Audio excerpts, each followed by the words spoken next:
دماغ میں بیٹھ جائے. اسلام بھی آزادی کا قائل ہے. اسلام نے لوگوں کو سورج کی عبادت سے نکال کے سورج سے آزاد کیا کہ نہیں کیا؟ اسلام نے جانوروں کی عبادت سے، اسلام نے سب سے پہلے تو انسان کو آزادی یہ دی کہ ساری کائنات انسان کے لیے مسخر ہے. ساری کائنات کس کے لیے؟ انسان کے لیے. پہلے لوگ غلام تھے، پیروں کے غلام، بتوں کے غلام. کوئی سورج کی عبادت کر رہا ہے، کوئی چاند کی عبادت کر رہا ہے، کوئی آگ کے سامنے جھک رہا ہے. اسلام نے کہا اس کائنات کا ایک ایک ذرہ، چاہے وہ گائے ہو، چاہے وہ سورج اور چاند ہو، چاہے وہ آگ ہو، یہ تمہارے غلام ہیں. کبھی بھی اپنے غلام کے سامنے جھکا نہیں جاتا. لوگ کہتے تھے سورج اتنا خوبصورت، اتنی خدمت کر رہا ہے، سورج کی عبادت شروع کر دی. اللہ نے کہا یہ تمہاری خدمت جو کر رہا ہے غلام ہے تمہارا، یہ ہم نے تمہارے لیے مسخر کیا ہے، اس سے خدمت لو. یہ جانور، گائے تمہیں بہت زیادہ دودھ دیتی ہے، فائدے مند مخلوق ہے، تو اس کی عبادت نہیں ہے، یہ مقدس نہیں ہے، یہ غلام ہے، اس لیے خدمت کر رہی ہے، اس کا کام ہے یہ. لہذا جس دن دودھ دینا بند کرے کاٹ کے کھا جاؤ. کیونکہ غلام اگر خدمت کے قابل نہ ہو تو رکھا جاتا ہے؟ کتنے لوگ ہیں کہتے ہیں ہمارے گھر میں ماسی ہے، ہم نے اتنی بھاری بھرکم تنخواہیں دی، آتی ہے نہ پوچھا لگاتی ہے نہ برتن دھوتی ہے، پڑی رہتی ہے. تو میں کہتا ہوں پھر نکال دو بھائی اس کو. کیا خیال ہے؟ اور نکالتے ہیں نا کہ لوگ بھائی جاب لیس کر دیتے ہیں، ملازمت سے نکال دیتے ہیں. آپ مینیجر صاحب کو کرسی پہ بٹھایا، وہ کام ہی نہیں کر رہا، وہ چھٹیاں کر رہا ہے، تو ایک دن نوٹس آ جائے گا نا بھائی پتلی گلی سے نکلو. یہاں پیڑے کھانے کے لیے تھوڑی کمپنی ہے، جو کام کرے گا اس کو تنخواہ ملے گی، نہیں کرے گا تو کیا ہوگا؟ نکلو. تو اللہ تعالیٰ کہتے ہیں یہ گائے مقدس کب سے ہو گئی بھائی؟ یہ تمہیں دودھ دیتی ہے، یہ تمہارے فائدے کے لیے بچہ دے گی، اس کو کاٹ کے کھاؤ جب بڑا ہو جائے. تو جب یہ ان تمام فائدے دینا بند کر دے تو اب اس کا گوشت کھا جاؤ. کیونکہ اب اگر گوشت نہیں کھایا بڑھاپے میں اس کا گوشت کھانے کے قابل نہیں ہوگا. لہذا ہم یہی کرتے ہیں بھینسوں کے ساتھ. سوراب گوٹ میں جاؤ، جو آپ دمبے کے نام پہ تکے کھا رہے ہوتے ہو، اصل میں وہ ریٹائر بھینسوں کے تکے ہوتے ہیں. وہ کس کے تکے ہوتے ہیں؟ آپ نے دیکھا ہوگا نا آصف اسکوائر پہ، ہم بھی کئی دفعہ گئے ہیں. بڑی مزے کی، میں پہلے دمبے کی بوٹیاں سمجھتا تھا اس کو، بعد میں پتا چلا بھینسوں کی. کھاتے پھر بھی ہے، اگر بھینس کی بھی اچھی لگ رہی ہے تو کھا لو، کوئی مسئلہ نہیں ہے اس میں. میں ان کا کاروبار ٹھپ نہیں کرنا چاہتا. تو وہ ہوتا یہ ہے کہ وہ ایکسپائر بھینسیں جو دودھ دینا بند کر دیں تو ان کو فوراً کیا کیا جاتا ہے؟ ذبح کیا جاتا ہے. بالکل ٹھیک ہے. یہ جانور اللہ نے کس کے لیے پیدا کیے؟ بولو، ہمارے لیے. ابراہیم علیہ الصلوۃ والسلام کے پاس مہمان آئے تو ابراہیم علیہ السلام کے بارے میں قرآن میں آتا ہے فراغ الی اہلہ، فوراً اپنے گھر والوں کی طرف گئے. فجاء بعجل سمین، بچڑا کھڑا ہوا تھا، اسے ذبح کر دیا. بچڑا کہہ سکتا تھا نا کہ میرا کیا قصور ہے. تو ابراہیم علیہ السلام کہتے بھائی تجھے میں نے رکھا کس کے لیے تھا؟ مہمانوں کے لیے، ٹھیک ہے نا. تو بڑا ہو جائے گا تو تیرا گوشت کھانے کے قابل نہیں رہے گا. تو ہم تو یہی کر رہے ہوتے ہیں. تو اللہ تعالیٰ نے پہلی بات انسان کو آزاد کیا تمام مخلوق سے کہ یہ سب تمہارے غلام سوائے انسانوں کے. انسان تمہارے غلام نہیں ہے، سب انسان برابر ہیں. اسلام نے غلامی کو پروموٹ نہیں کیا. جو پہلے غلامی چلی آ رہی تھی نا اس کو ختم کیا. وہ کیسے ختم کیا ایک الگ ٹاپک ہے. لوگ کہتے ہیں نا اسلام میں غلامی کا تصور ہے. تصور تو اسلام سے پہلے تھا، اسلام نے اس کو ختم کرنے کی قانون سازی کی ہے. خیر،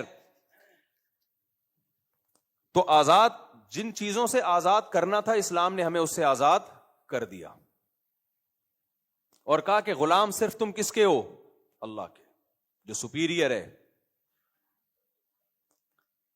لیکن اسلام نے کہا کہ کچھ آزادیاں ایسی ہیں جس سے ریلیشن خراب ہوں گے. جس سے کیا ہوں گے؟ ریلیشن. تو ریلیشن اور آزادی میں جب ٹکراؤ ہو تو آزادی کو ریلیشن پہ قربان کر دینا، ریلیشن کو آزادی پہ قربان نہیں کرنا. یہ فرق ہے اسلام میں اور مغربی طاقتوں نے جو قانون سازی کی ہے ان دونوں میں یہ فرق ہے. ہمارا سیکولر لبرل طبقہ، آپ جتنا پڑھے لکھے لوگوں کے پاس جاؤ گے نا، جو لبرل پڑھے لکھے، ان میں ریلیشن اتنا ہی نہیں ہوگا. جتنا مذہبی لوگوں کے پاس جاؤ گے غریب ہوں گے لیکن ریلیشن مضبوط ہوگا، محبتیں ملیں گی آپ کو. ان کے ہاں محبتیں کیا ہیں؟ شارٹ، محبتیں شارٹ ہیں. تو اسلام نے کیا کہا؟ سب سے زیادہ فوکس کس کو کیا ہے؟ ریلیشن پہ. اب ریلیشن میں اسلام نے ڈیٹیل بتائی. سب سے خاندانی ریلیشن تمہارا اللہ کے ساتھ ہونا چاہیے. لہذا اس ریلیشن کو مضبوط کرنے کے لیے بہت ساری آزادیاں ہم سے سلب کی گئی ہیں. آپ جمعے کے دن آزاد نہیں ہو کہ جمعے کی اذان ہو گئی اور گھر میں پڑے ہوئے آپ ٹی وی میں میچ دیکھتے رہو. آپ آزاد ہو؟ نہ. آپ کو نہا دھو اس لیے کہہ رہا ہوں کہ جمعے کو بھی بہت سے لوگ نہیں نہاتے. نہا دھو کے آپ کو جسم کی صفائی کر کے مسجد میں حاضری دینی پڑے گی اور اللہ سے اپنا ریلیشن مضبوط. اسی سے تو ریلیشن مضبوط ہوگا نا. اللہ کی حمد و ثنا کرو گے, نہا دھو کے صاف ستھرے کپڑے پہن کے تیار ہو کے سجدہ کرو گے اللہ کے سامنے, تو اللہ کی محبت پیدا ہوگی. اللہ کے دل میں آپ کی محبت پیدا ہوگی, آپ کے دل میں اللہ کی محبت پیدا ہوگی. 5 نمازوں کا حکم دیا, ہم آزاد نہیں ہیں. اللہ نے کہا پورے سال کھاتے پیتے ہو, 1 مہینہ میری خاطر اپنی آزادی, کھانے پینے کی آزادی سلب ہوگی. 1 مہینہ میرے بتائے ہوئے ٹائم پہ کھاؤ گے, اور جب میں کہوں گا نہیں کھاؤ تو نہیں کھاؤ گے. وہ کون سا مہینہ ہے؟ رمضان. ہماری آزادی سلب, میرے پراٹھے چھوٹ جاتے ہیں. سب سے زیادہ ٹینشن جو روزے میں ہوتی ہے نا, ناشتہ چھوٹنے کی ہوتی ہے. کیونکہ لوگ چائے کے عادی ہوتے ہیں, نسوار گٹکے کے عادی ہوتے ہیں, وہ سب ختم. نسوار والوں کو دیکھو عصر کے بعد ان کی حالت کیا ہوتی ہے, عصر کے بعد حالت کیا ہوتی ہے. سگریٹ والوں کو دیکھو روزے میں عصر کے بعد کیا حالت ہوتی ہے ان کی. تو یہ آزادی ہماری کیا ہو جاتی ہے؟ چھن جاتی ہے. بہت ساری آزادی میں تو تفصیل میں جاؤں گا.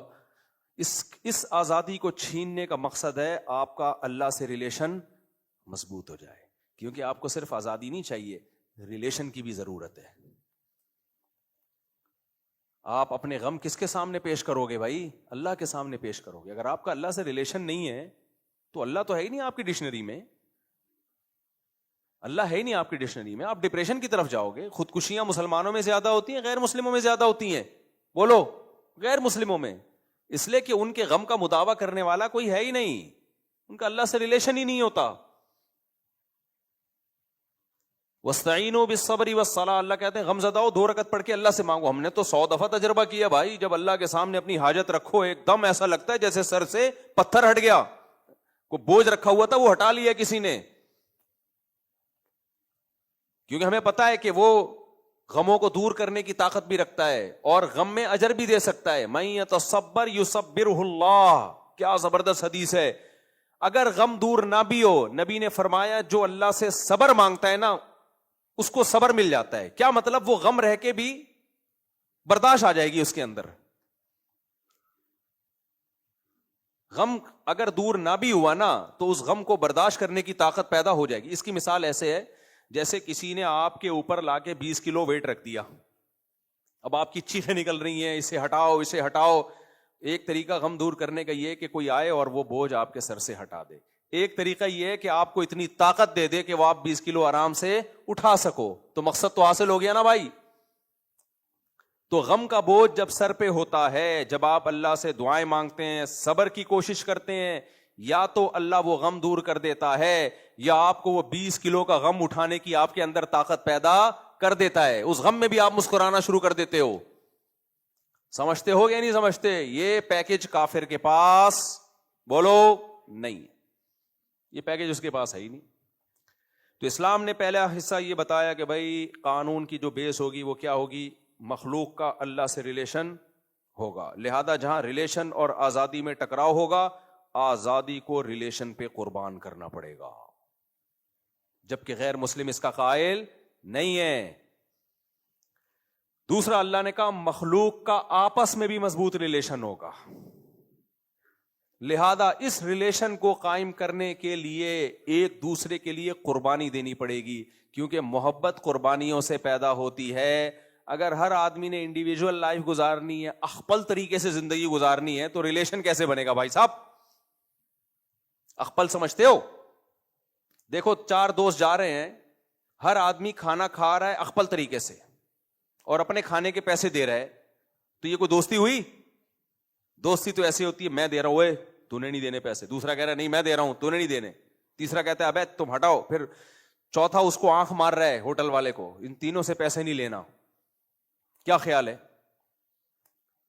تو ریلیشن تو پیدا ہوتا ہے میرے بھائی قربانی دینے سے. تو اللہ نے ریلیشن میں سب سے پہلے بتایا اولاد کا ریلیشن کس سے ہونا چاہیے؟ ماں باپ سے. ماں باپ سے ریلیشن ہونا چاہیے. لہذا اللہ نے حکم دیا. اچھا اس کو کیا کہہ دیا؟ آزادی. بھائی بوڑھے باپ کو پالنا ہماری آزادی سلب ہو رہی ہے. او بھائی سلب ہو رہی ہے، لیکن آج تم اپنے ماں باپ کے لیے یہ قربانی دو گے تو کل تمہارے بڑھاپے میں کون قربانی دے گا؟ اولاد قربانی دے گی. گورے کے ہاں نہ گورا قربانی دے رہا ہے، لیکن وہ جو اس نے آزادی گزاری ہے وہ مزے کرکرے ہوتے ہیں بڑھاپے میں، کیونکہ اس کے لیے بھی پھر کوئی قربانی نہیں دیتا. بوڑھے آدمی کا اولڈ ہاؤس میں گزارا تو ہو جاتا ہے، محبت ملتی ہے اس کو اولڈ ہاؤس میں ہے بھائی. سرکاری ملازم آئے اور بوڑھے کے رالے صاف کر کے چلا جائے، اور رینٹ پہ بندہ آئے 1 گھنٹہ اس کی تنہائی دور کر کے چلا جائے، رینٹ والا بندہ رینٹ کا ہوتا ہے میرے بھائی، وہ اولاد سے محبت نہیں ملتی اولاد والی اس کو. اسلام نے بتایا ماں کا حق ہے، ماں کی خدمت کے لیے اپنی آزادی کو قربان کرنا پڑے گا، تاکہ ماں سے ریلیشن کیا رہے؟ بولو مضبوط. یہاں تو میں آزاد نہیں ہوں. ماں اور باپ کو پالنا حکومت کی رسپانسبلٹی نہیں ہے، یہ رسپانسبلٹی کس کی ہے؟ تمہاری ہے. تبھی گورے اپنے ملک سے بہت محبت کرتے ہیں اسٹیٹ سے، کیونکہ سارے کام اسٹیٹ کر رہی ہوتی ہے، خود کچھ نہیں کر رہے ہوتے. ہم اسٹیٹ سے محبت کرتے ہیں، لیکن ہمارے ہاں محبت ماں سے بھی ہوتی ہے، باپ سے بھی ہوتی ہے، بھائیوں سے بھی ہوتی ہے، بہنوں سے بھی ہوتی ہے. نہیں ہوتی ہے تو ہونی چاہیے، اگر نہیں ہے تو فالٹ ہے آپ کے اندر. معذور بھائی کو پالنا اسلام کہتا ہے وَعَلَى الْوَارِثِ مِثْلُ ذَلِكَ، قرآن کی آیت ہے. کیا زبردست اصول قرآن نے بیان کیا. دیکھو کہا معذور بھائی کو پالنا گورنمنٹ کی رسپانسبلٹی نہیں ہے. گورنمنٹ کا کام یہ ہے کہ بھائی پال رہا ہے کہ نہیں پال رہا، نہیں پال رہا تو اس کو سزا دے، وہ کیس ہو اس کے خلاف. مثال کے طور پر میں ایک مثال سے بات سمجھاتا ہوں. دیکھو 3 بھائی ہیں اور ایک چوتھا بھائی معذور ہے. 3 بھائی ہیں، چوتھا کیا ہے؟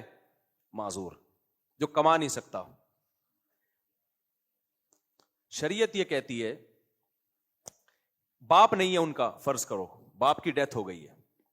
شریعت یہ کہتی ہے یہ معذور بھائی کے پاس اگر 1 کروڑ روپے ہوتے اور اس کی ڈیتھ ہو جاتی تو تینوں بھائیوں کو وراثت میں کتنا حصہ ملتا؟ سمجھو 75 لاکھ روپے ہوتے، وہ ڈیوائڈ کرنا آسان ہے نا. 75 لاکھ روپے اس معذور کے پاس ہوتے اور اس کی ڈیتھ ہو جاتی تو اس معذور کے تینوں بھائیوں کو وراثت میں کتنا کتنا ملتا؟ 25 لاکھ. یعنی 1/3 ہر ایک کو وراثت ملتی. سمجھتے ہو؟ لہذا ابھی یہ مرا نہیں ہے اور غریب ہے، 75 لاکھ نہیں ہے اس کے پاس، تو اس کا منتھلی جتنا نان نفقہ ہے تینوں بھائیوں پہ 1/3 آئے گا. بات سمجھ میں آ رہی ہے؟ تینوں بھائیوں پہ کتنا آئے گا؟ 1/3. یعنی فرض کرو اس کا ماہانہ خرچہ جو ایک اچھی اسٹینڈرڈ کی لائف گزارنے کے لیے 75,000 روپے بنتا ہے، تو 25,000 ایک بھائی دے گا، 25 دوسرا دے گا، 25 تیسرا دے گا. گورنمنٹ نہیں دے گی، نا نا نا. یہ کون دے گا؟ یہ تینوں بھائی دیں گے، اور خوشی خوشی دیں گے. اور ان کو کہا گیا ہے کہ اگر تم دو گے تو جتنا بنتا ہے اس سے زیادہ دو، تاکہ صلہ رحمی کا تمہیں ثواب ملے. اسلام موٹیویٹ کرتا ہے، اس معذور کو پالنے پر اللہ تمہارے گناہوں کو بھی معاف کرے گا. انکم ترزقون بضعفائکم، کمزوروں کی وجہ سے تمہاری روزی میں بھی برکت ہوگی. گورے نے کہا نا نا نا نا نا نا نا نا، یہ معذور پالنا چاہیے 25 کروڑ بھی کماتے ہوں، ان کی ذمہ داری نہیں ہے، یہ گورنمنٹ کی رسپانسبلٹی ہے. اب گورنمنٹ کہاں سے دے گی بھائی؟ گورنمنٹ کے پاس نوٹ چھاپنے کی مشینیں نہیں ہوتی. گورنمنٹ لے گی پبلک سے ٹھیک ٹھاک ٹیکس. 1 کروڑ پہ 40 لاکھ روپے ٹیکس لے گی، جن میں 3 بھائی بھی آئیں گے، وہ ٹیکس لے کے گھما کے یہاں خرچ کرے گی. وہ معذور کہے گا مجھے حکومت نے پالا ہے، میرے بھائیوں نے نہیں پالا. لہذا بہن بھائیوں کا سیٹ اپ کیا ہو گیا؟ برباد. دوست میں اور بھائی میں کوئی فرق رہا؟ حالانکہ وہی پیسے گھوم کے آ رہے ہیں. آپ کی سمجھ میں آ رہا ہے کیا کہہ رہا ہوں؟ وہی پیسے کیا ہو رہے ہیں؟ بولو، گھوم کے آ رہے ہیں. ریلیشن کس کا بن رہا ہے؟ بلکہ زیادہ لے رہی ہے گورنمنٹ، زیادہ لے رہی ہے. آپ کے ابا کمانے کے قابل نہیں رہے بڑھاپے میں، اسلام کہتے ہیں اولاد مل کے پالے گی. انگریز کہتے ہیں نہیں یہ حکومت پالے گی، تو حکومت کہاں سے پالے گی بھائی؟ حکومت ٹیکس لے گی اور وہی ٹیکس گھما کے آپ کے ابا پہ خرچ کرے گی. ابا کہیں گے مجھے کون کھلا رہا ہے؟ گورنمنٹ. اور وہ ٹیکس جبرن لے گی آپ سے. وہ یہ نہیں ہے کہ آپ ایکچولی دینا چاہتے ہیں تو نہ. لہذا ابا اور اولاد کا ریلیشن بنے گا. اسٹیٹ کی لوگ تعریفیں کریں گے. جب پاکستان کے دیسی لوگ بھی وہاں جائیں گے بولیں گے یار وہاں بڑے حقوق ہیں یار، بوڑھوں کو بھی گورنمنٹ پالتی ہے، امریکہ زندہ آباد، جاپان زندہ آباد اور فلانا زندہ آباد. ابا زندہ آباد یہ کبھی نہیں کہیں گے. وہ بیٹا زندہ آباد یہ کبھی بھی. گورا ہمیشہ یہ کہتا ہے امریکہ زندہ آباد. میرا ابا زندہ آباد کہے گا. ابا کیا بھائی؟ ایسا نہ ہو ابا زندہ آباد کہہ دیا تو ابا مجھ سے پیسے مانگ لے. اسلام نے کیا کیا ہے؟ اسلام نے کہا جو معذور بھائی تھا نا اور 3 بھائی اس کے پیسے والے ہیں، 75,000 اس کی نان نفقہ ہے، تو 25,000 کون دے گا؟ تینوں بھائی دیں گے. اسٹیٹ کا کیا کردار ہے پھر یہاں؟ اسٹیٹ کا کردار یہ ہے کہ اگر یہ نہیں دے رہے تو وہ معذور بھائی کورٹ میں کیس کرے گا کہ شرعی لحاظ سے جو میرا حق بنتا ہے مجھے میرے بھائیوں سے دلوایا جائے. گورنمنٹ پولیس کے ذریعے ان تینوں کو کمبختوں کو اٹھائے گی، کورٹ میں لائے گی، بولے گی کمبختوں تم بینک اسٹیٹمنٹ دکھاؤ، تمہاری سیلری کتنی ہے، انکوائری کرے گی، دیکھے گی ہاں بھائی یہ خود بھی کما رہے ہیں، لہذا اب تمہاری تنخواہ سے 25,000 روپے کٹے گا اور اس کے اکاؤنٹ میں جائے گا. تو گورنمنٹ کا کام ہے مظلوم کو اس کا حق دلانا. سمجھتے ہو گے نہیں سمجھتے؟ تو اس سے ریلیشن کس کا مضبوط ہوگا میرے بھائی؟ بھائیوں کا. اول تو یہاں تک نوبت ہی نہیں آئے گی نا جب ان کو پتا ہے ہمارا شرعی حق ہے اور ہمارے جنت کمانے کا ذریعہ ہے اور یہ چیز ہمارے مال میں برکت کا ذریعہ. اسی طرح بہن بھی ہے، مال میں برکت کا ذریعہ بھی بن رہا ہے. تو نارملی ایسا ہوتا نہیں ہے کہ نہ دے رہے ہو. اب اگر دے رہے ہیں تو بے دینی کی وجہ سے دے رہے، نہیں دے رہے.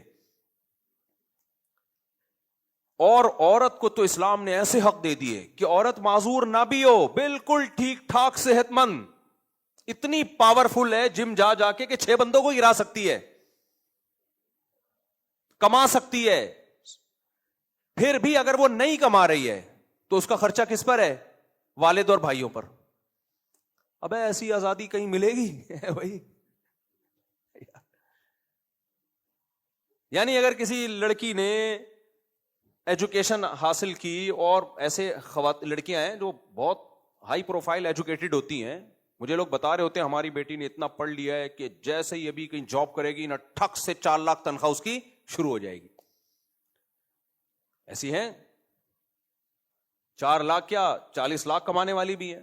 لیکن آج وہ فیصلہ کر لے میں نے نہیں کمانا، ڈیڈی پاپا میں جاب، کیونکہ جب وہ 40 لاکھ کما رہے تو اسٹائل بھی چینج ہو جاتا ہے. پھر ابو نہیں ہوتا گھر میں.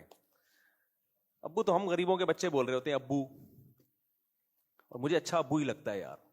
ابو کے لفظ میں بڑا پیار ہے، امی کے لفظ میں بہت پیار ہے.